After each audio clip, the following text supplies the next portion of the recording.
Well, good morning. My name is Marshall Mills, and I'm President and CEO of Weitzman. I want to welcome you this morning to our 2022 annual forecast here at the Bush Institute being live streamed. We have a great program for you this morning. We have Noam Ben-Zvi, co-founder of Placer.ai, who's going to have a conversation with Lisa Barger, our own Chief Marketing Officer. But before we do that, I want to introduce Michelle Kaplan, Executive Vice President, and Matt Rosenfeld, Executive Vice President, who are going to share with you our 2021 results. I just want to thank you, I want to thank our customers and partners for letting us handle your real estate needs this past year. It's been a difficult year, but everybody's working really, really hard. I want everyone to have a safe and happy 2022, and now I'm going to turn it over to Michelle and Matt. Good morning. On behalf of everyone at Weitzman, welcome to our 2022 survey and forecast. Thank you for joining our live stream from Bush Institute. I'm Michelle Kaplan, and this is my colleague, Matt Rosenfeld. Before Matt and I discuss the results of our survey, we want to take this opportunity to express our deep appreciation to Bob Young, Executive Managing Director at Weitzman. Bob has been the voice of our forecast at this event for many, many years. Bob, thank you.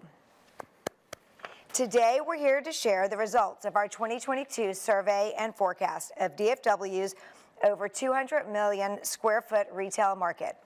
These stats are based on our survey of more than 1,400 shopping centers within DFW. As you can imagine, when you review that many retail properties, you learn a lot. And this year, we learned that brick and mortar retail continues to remain relevant. Because when our retail industry faces a challenge, it evolves and it innovates. We will share a few examples. We recently secured a couple of new locations for Piata, a restaurant client that we represent. These retail spaces are being modified for digital drive-up windows. There is no menu board at the drive-thru. You place your order online prior to arriving.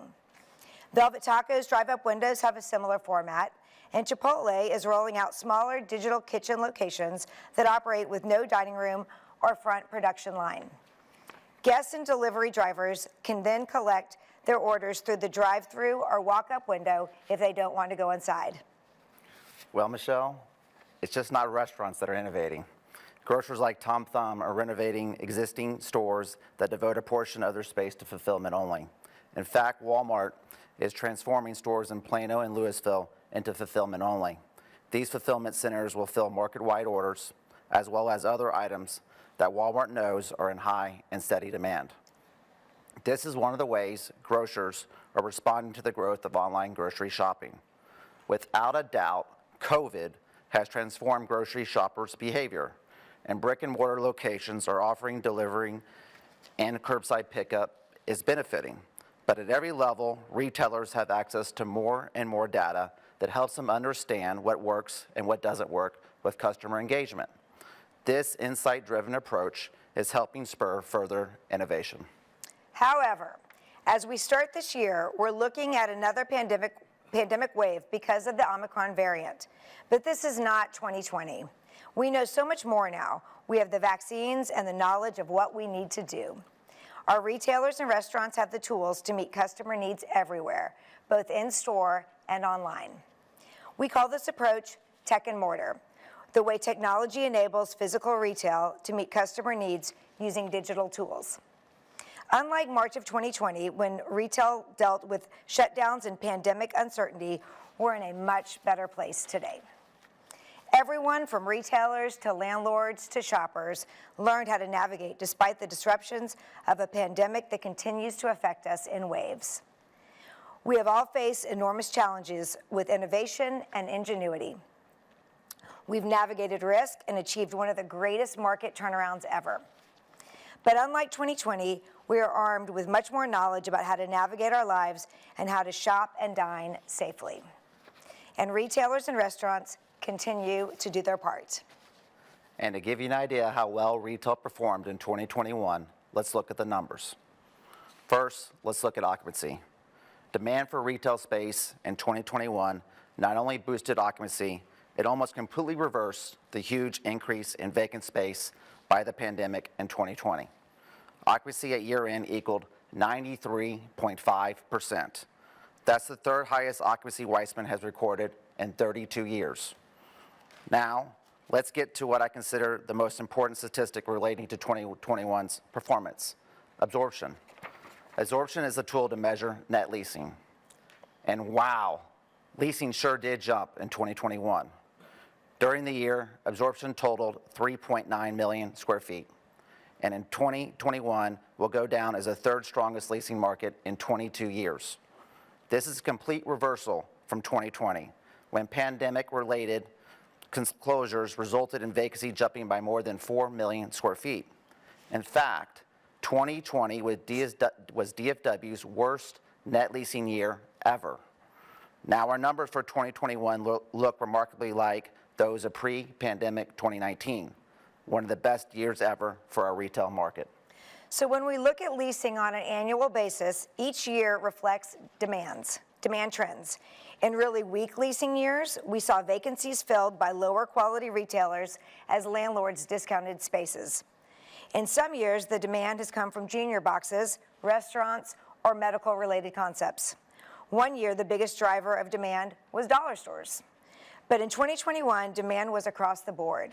Most importantly, the majority of vacancies were filled by stronger concepts than the ones that they had replaced. DFW reported robust small shop demand from restaurants, medical, boutique fitness, beauty, and service-related concepts. But the market also reported an excellent year for backfilling the anchor vacancies left in 2020 by the failure of Stein Mart, Pier 1, and others. For example, Sprouts is in the midst of an aggressive expansion with 4 new stores in the vacant anchor spaces. As you can see on the slide, these high-quality concepts add strong co-tenancy and a new burst of retail energy that will strengthen the entire center. Now, in terms of occupancy by center type, we have all the details in our brand new survey and forecast for Texas. We just released it this morning, and you can access it through our website.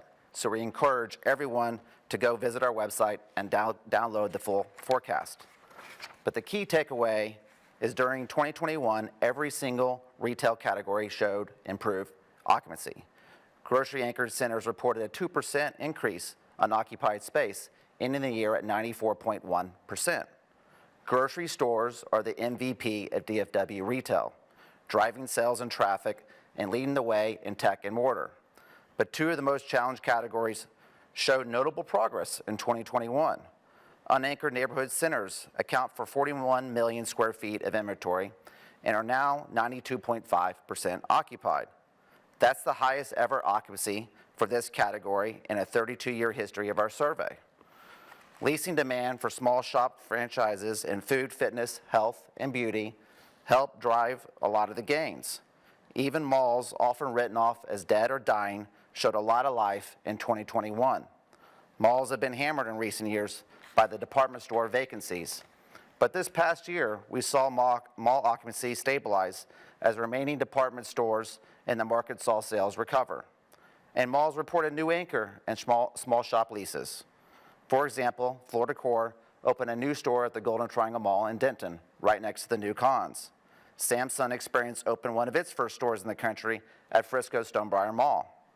And concepts like Balenciaga and Shake Shack opened at North Park Mall in Dallas. Yes, overall, looking at occupancy by center category shows us that the market recovery is not only happening, it's happening for all types of centers and all types of spaces. We can thank DFW and Texas for that widespread retail growth. Our Metroplex leads the country in population growth, job growth, and that all-important metric of housing growth. DFW market added a record 58,000 single-family homes in 2021 and is a national leader in apartment construction. Since retail follows rooftops, you'd expect that retail construction would be equally robust. But unfortunately, you would be wrong. DFW did, however, set a retail construction record, as Matt will explain. Yep, it was a record. a record for the lowest level of new construction that we've recorded in the history of our survey. During 2021, construction only totaled 640,000 square feet. That's the first time in 3 decades that retail deliveries have dropped below the million square foot mark in our survey. The lowest previous total was 1.2 million square feet in 2012. That's when we emerged from the financial crisis. The low construction reflects a decade-long trend in DFW. From 2001 to 2011, the market added more than 50 million square feet of new space. During the last decade, construction totaled only about 18 million square feet. The low deliveries reflect a nationwide and statewide trend of anchor contraction and limited anchor expansions. Plus, when you factor in existing project redevelopments, smaller mixed-use and unanchored retail projects, and projects that were delayed during the worst of the pandemic in 2020, you get little construction. Another factor involves the effect on higher project costs on rental rates.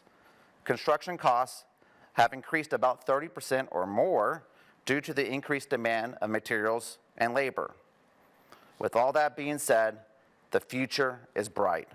As occupancy climbs and demand stays healthy, we forecast construction will increase substantially in 2022, especially with the projects that were delayed due to COVID. One big reason, H-E-B. H-E-B, which will begin its market-wide expansion of the first H-E-B branded stores in DFW, with 2 currently under construction in Frisco and Plano. Other anchors adding new space will include Kroger and markets like Melissa and their US 75 and Hall location in Dallas. A number of new neighborhood projects will come online, typically in the 40,000 to 50,000 square foot range, and will meet the demand for open air restaurant space and small shop space.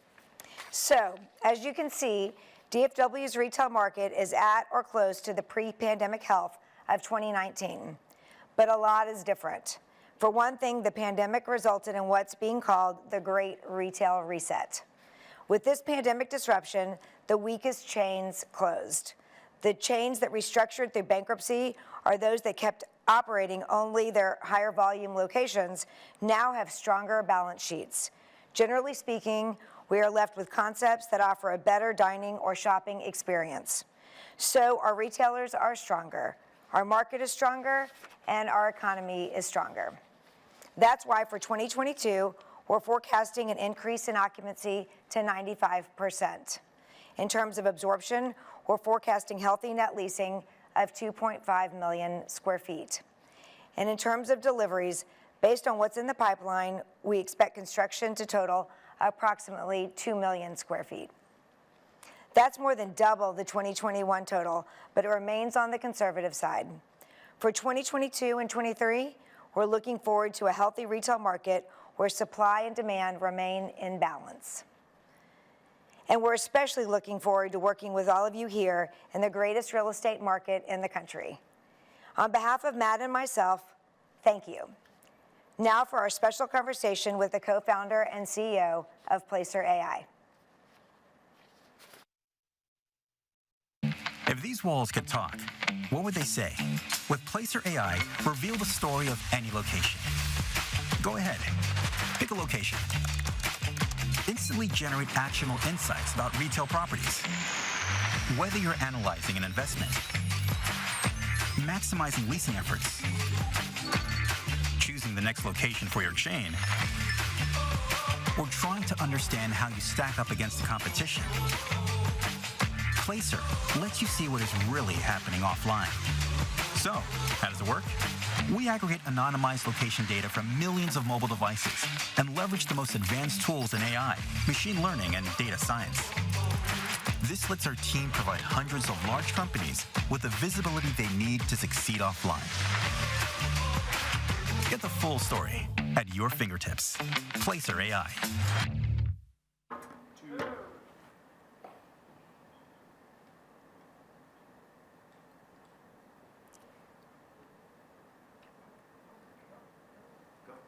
Noam, it is a distinct pleasure to have you as our guest today. And I want to especially recognize the Placer team, the Bush Production Group, and our Weitzman team's efforts over the past 72 hours to ensure we successfully pivoted to this remote dialogue. Thank you to each of you. You know who you are. Noam, as you can only imagine, there are a lot of entrepreneurs listening today. And I know they are hungry to hear of your vision and its realities. So let's get started. Human movement and the power of place. Never before have we had such an appetite for the need to understand human movement as it relates to those of us in or connected to retail real estate. We all need to harness the power of data and place now. We went from 1.3 million people owning one of these since its inception in 2007 to over 1 billion active iPhones today. That's a lot of phones, tracking a lot of information on a lot of people and potential customers. And now you have created a platform that is proving to be revolutionary.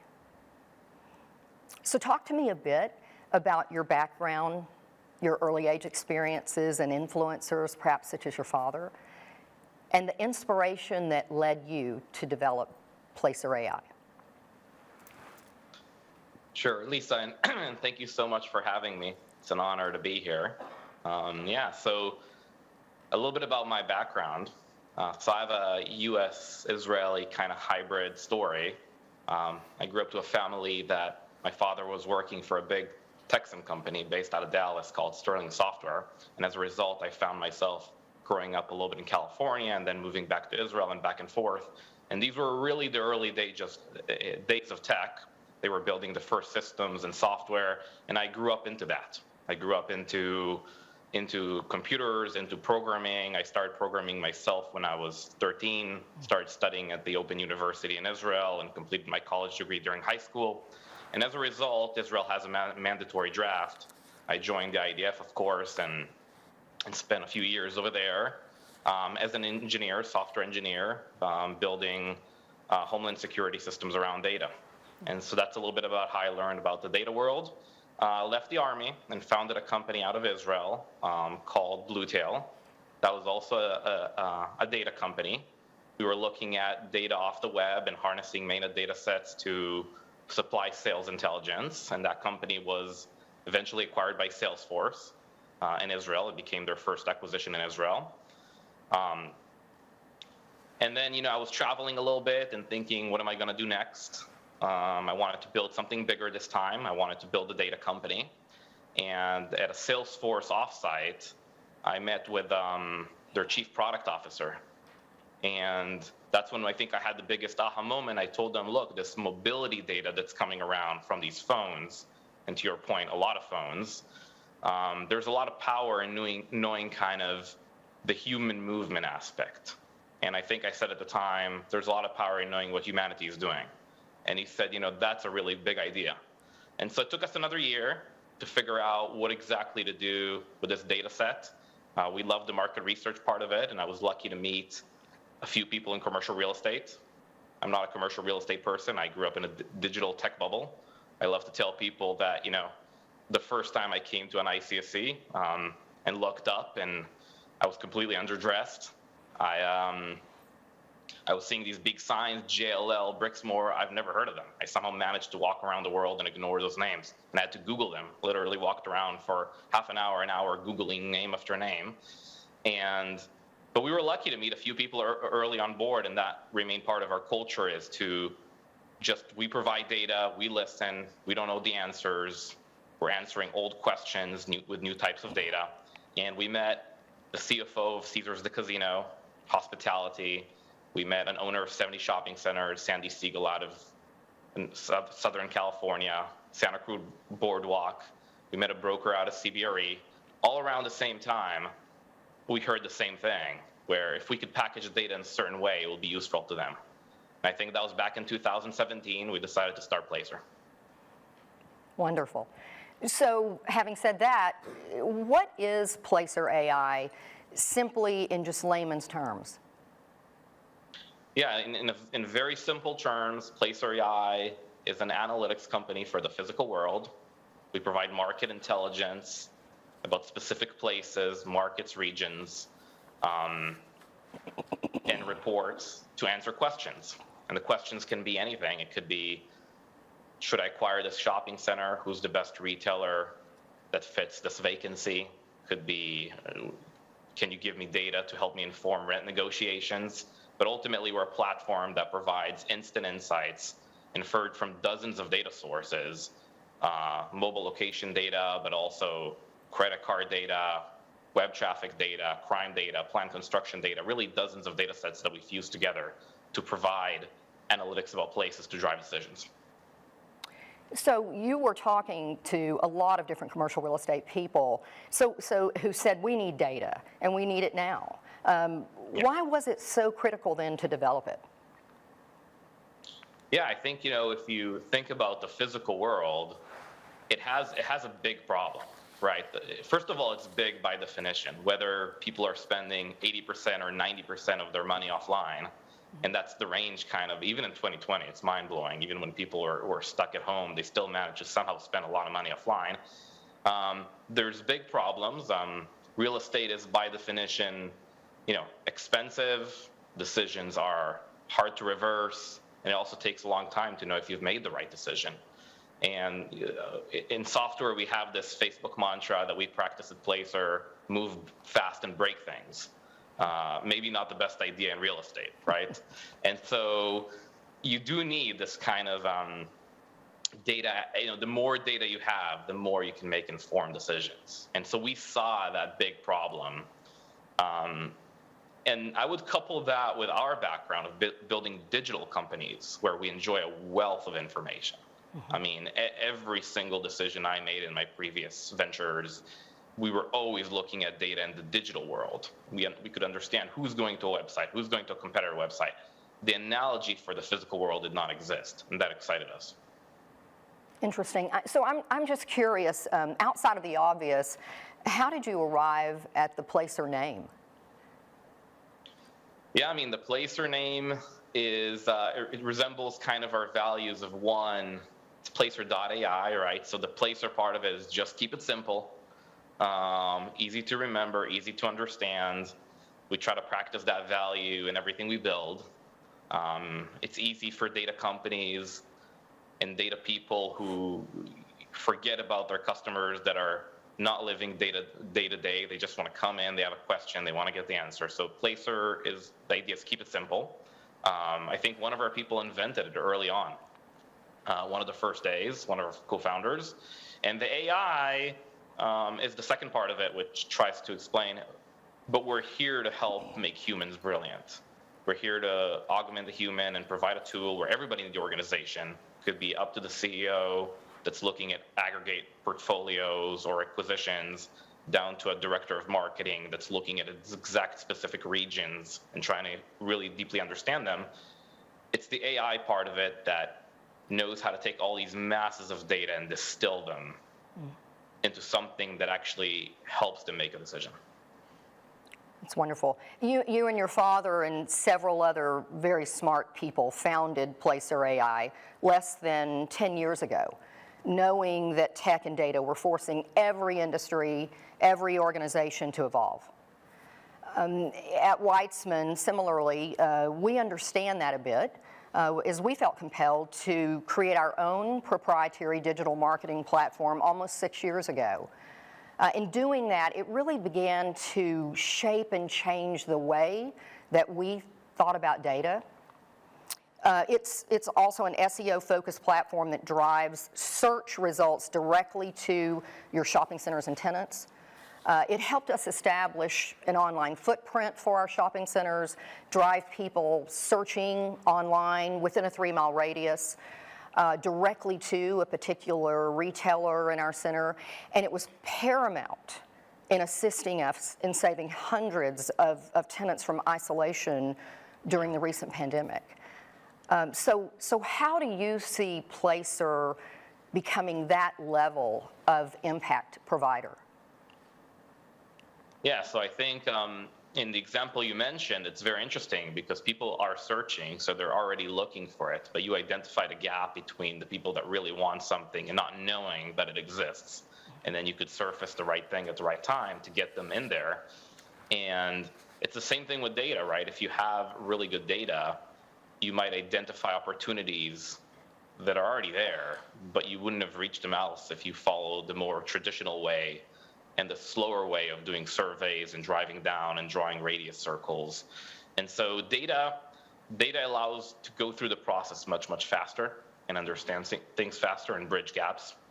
And to become an impact, it's really this 80 to 90% offline spend is thousands and thousands and probably tens of thousands of companies in different verticals. It could be consumer packaged goods, commercial real estate, retail, event venues, theme parks, airports. All these people that operate in the physical space need visibility into their places, competition, and markets.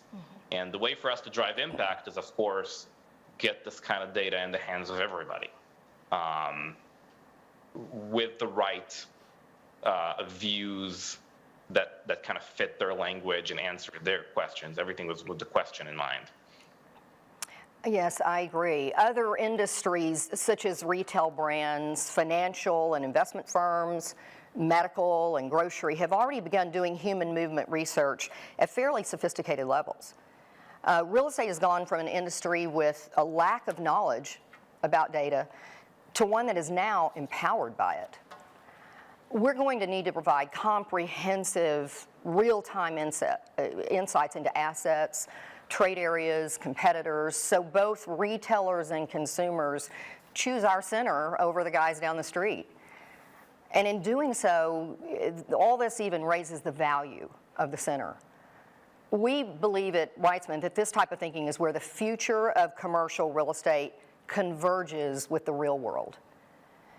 Do you agree, and would you speak to that a bit more? Yes, of course, I 100% agree. I mean, when we started, one of the concerns we were getting, again, from people that were more in the digital kind of world was, commercial real estate and real estate, it's an old industry. It will have a hard time adopting this kind of technology. And that thing proved to be wrong from the first ICSC that I joined, and we had many good conversations with people there. It was clear that there's very smart people across the board, and they know change is coming. They know that some things are going to shift online, and people are going outside their home for different reasons. But the shopping center is here to stay, and we saw that in the pandemic as well. We saw that when things get really bad, people kind of stay at home, but the moment things ease up and look more optimistic, human spirit, people want to get out of the home as soon as humanly possible and go do things, and they want to do it in the physical world. And so, yeah, the world is changing. We saw people that knew that. We saw people that, have been using data for 30, 40 years. It's just different types of data. It's surveys, it's radius circles, it's whatever there was, but still using data, being smart about it, being thoughtful about it. And so we really answered old questions that have been around for a while. Who is my customer? Where are they coming from? What else are they doing? These questions are not new.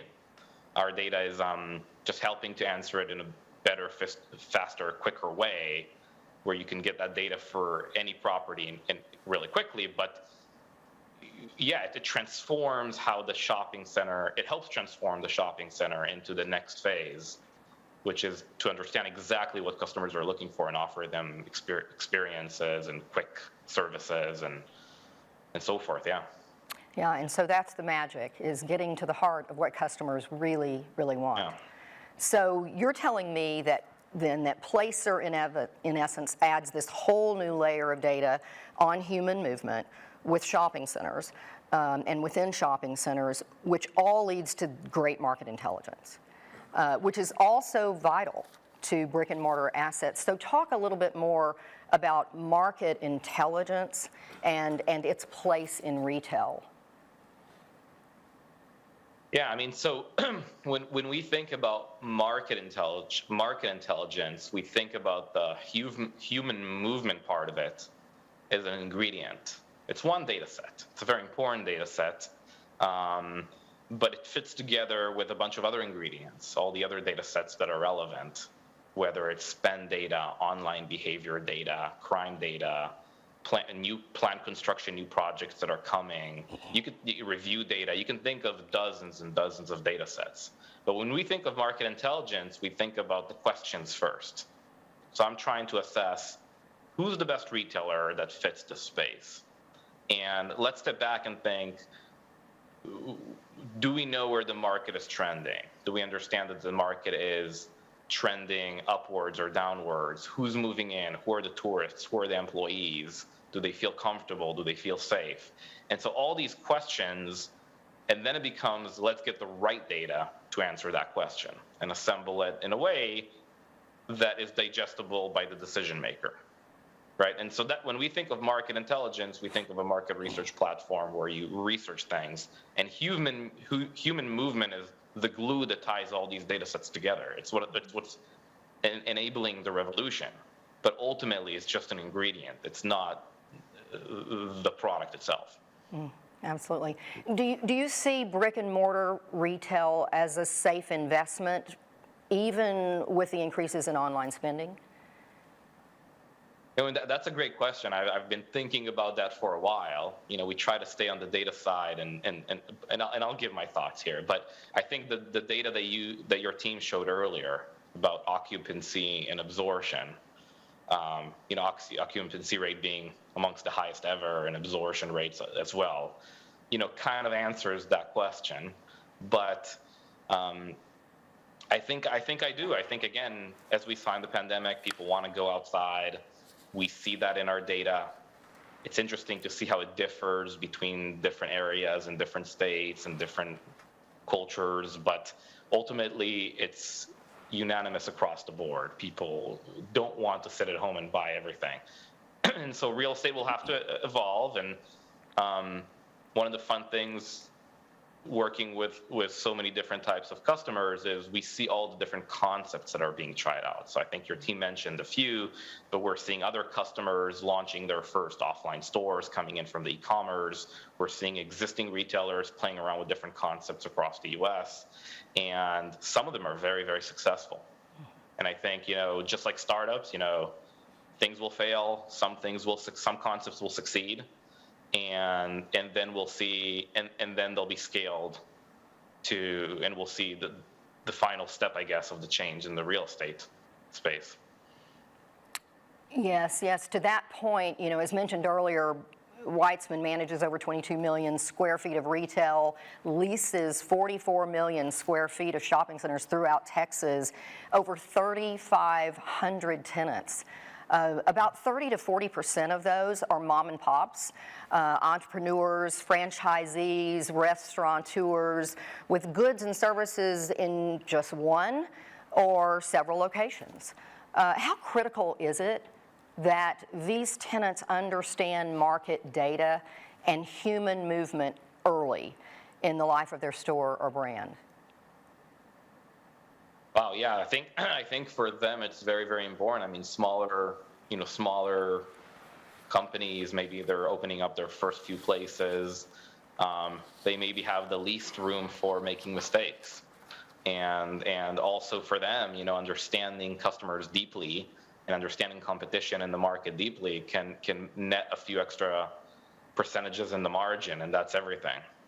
And so I think, you know, we have a lot of customers that are smaller, you know, few stores, a few shopping centers, maybe, you know, acquiring their first shopping centers.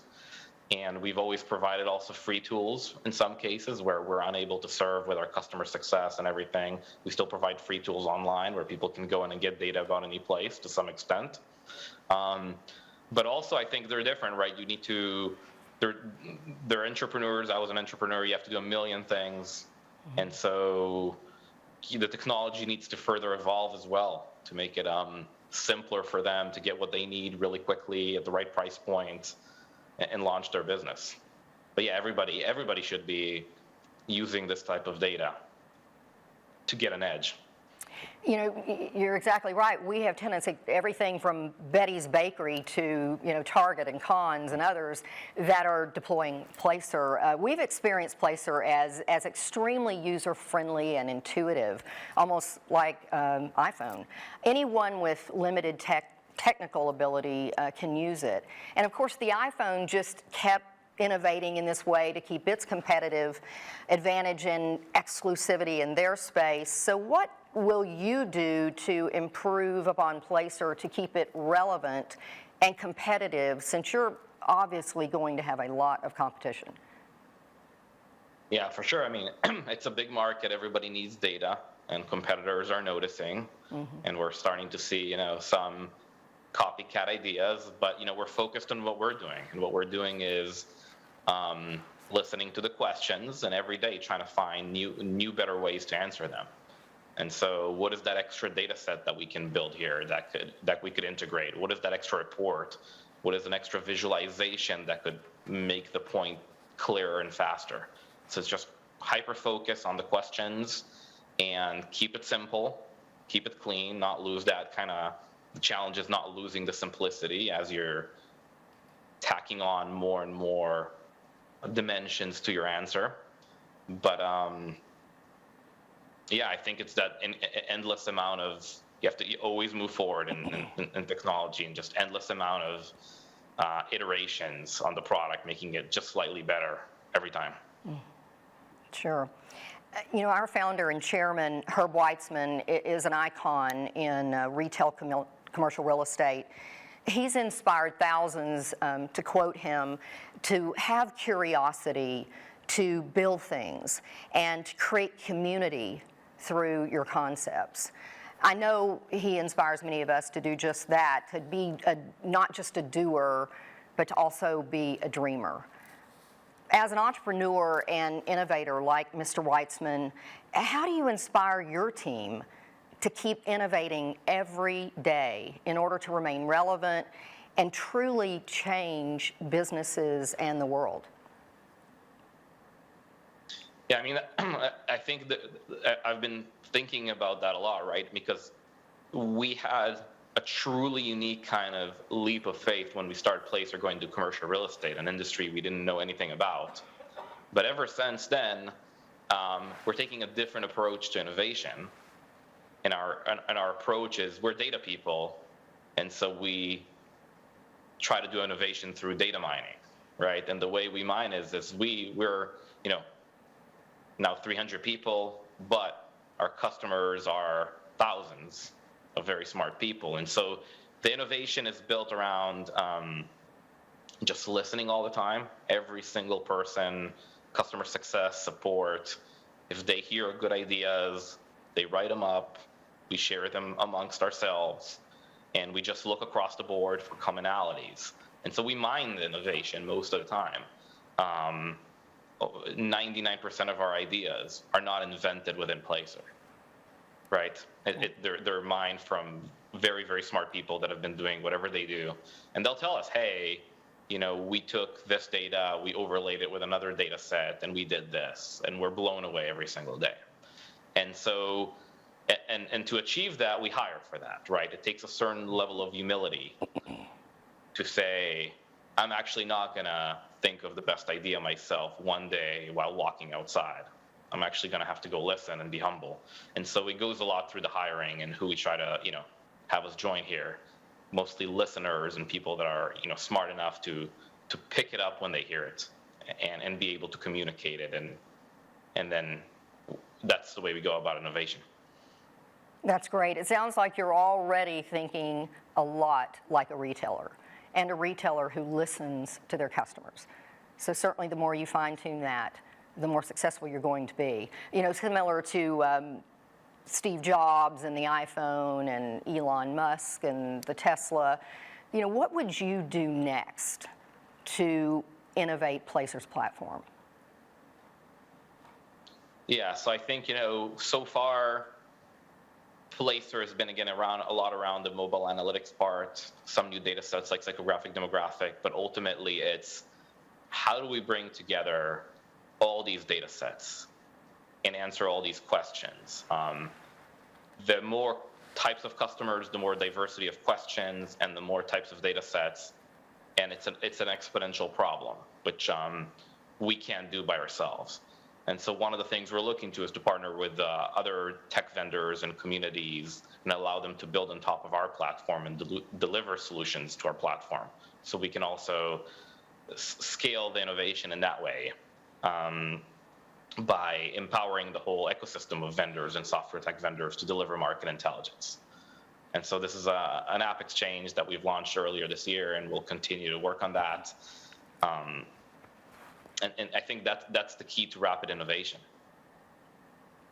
That sounds like just a hint of something fresh and new that may be on the horizon for you.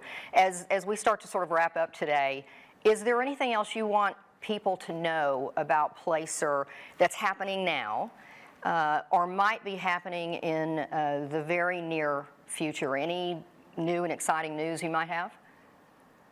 Yes, absolutely. So we're very excited today to announce our Series C. Placer we raised another $100 million to continue the growth of the company. For us, the fundraising is a fun day, but we have to get back to work the next day. And I think as an entrepreneur, I'm happy for that. For the first time, we feel like we have the resources to go and build our vision. Up until now, we were kind of scrappy and trying to build things, and now we have the ability to go and deliver on the massive vision of physical market intelligence and what it entails. And so we're going to double our engineering team in Israel, going to hire more across the U.S. and try to build this thing as soon as possible. Oh, that's wonderful. Congratulations. That'll get you a few extra toys to play with. Exactly. That's how we feel. Noam, I know that I speak for everyone here at Weitzman as entrepreneurs when we say how much we appreciate your being with us today, but also that we are glad that we were early adopters of Placer, and we wish you much continued success as you and your team continue to evolve it. Thank you so much. Thank you so much for hosting me. Thank you so much. It was great. And now I would like to invite Herb Weitzman, our founder and chairman, to close with a few words. I want to welcome everyone and thank you for being with us today. I think this has been such an outstanding flow of great information.